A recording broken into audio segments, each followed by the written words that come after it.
Wakil Ketua Umum PPP Arsul Sani menilai Menteri BUMN Erick Thohir cocok menjadi calon presiden, capres, atau calon wakil presiden, cawapres. Republik Indonesia. Hal itu utarakan Arsul dalam acara seminar nasional dan temu tokoh wanita PPP di kantor DPP PPP, Jakarta, Senin, 31/10, Pak Erick Thohir kalau dilihat cocok jadi capres atau cawapres, kata Arsul yang disambut tepuk tangan meriah peserta. Sebelum menutup pidatonya, Arsul kembali bertanya kepada peserta yang hadir kemungkinan Erick diajukan PPP sebagai capres atau cawapres di Koalisi Indonesia Bersatu, KIP. Diketahui, PPP tergabung dalam KIP bersama PAN dan Golkar. Saya mau tanya ini. Kalau Pak Erick diajukan satu di antara nama dalam koalisi PPP nanti kita ajukan sebagai capres, cawapres, setuju enggak? Tanya Arsul. Setuju, teriak peserta yang hadir. Benar enggak nih? Tanya Arsul lagi. Setuju, serempak kader perempuan PPP itu. Arsul mengatakan pembahasan capres dan cawapres yang bakal diusung PPP nantinya akan mendengarkan aspirasi dari semua pihak. Tak terkecuali aspirasi dari kelompok perempuan, tentu di dalam penentuan nanti saatnya paslon capres dan cawapres. Tentu DPP dengarkan kaum perempuan. Ini nanti kita bahas dalam Mukernas, kata dia.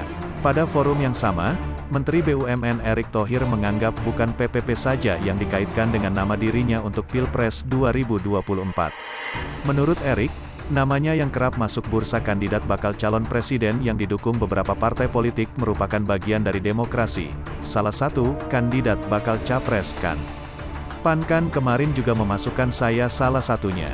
Itu kan bagian dari demokrasi. Seperti juga PPP bicara salah satu.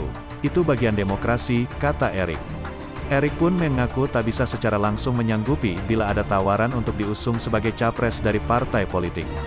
Baginya, Tuhan yang akan menentukan capres dan cawapres nantinya.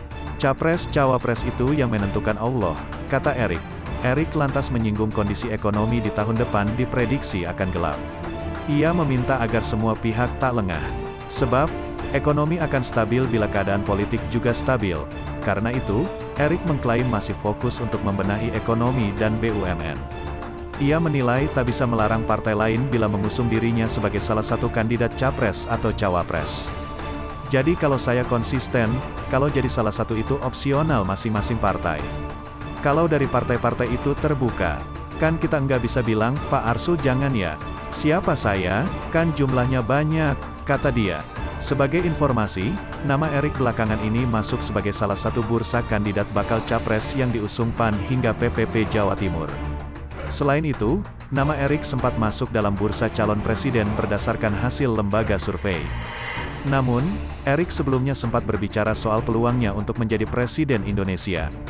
Ia memastikan ia tak akan terpilih menjadi presiden Indonesia untuk menggantikan Joko Widodo. Menurutnya, presiden yang nantinya terpilih pasti orang Jawa. Siapapun yang terpilih jadi presiden yang pasti bukan saya karena presiden berikutnya orang Jawa. Trennya begitu, ungkap Erick beberapa waktu lalu.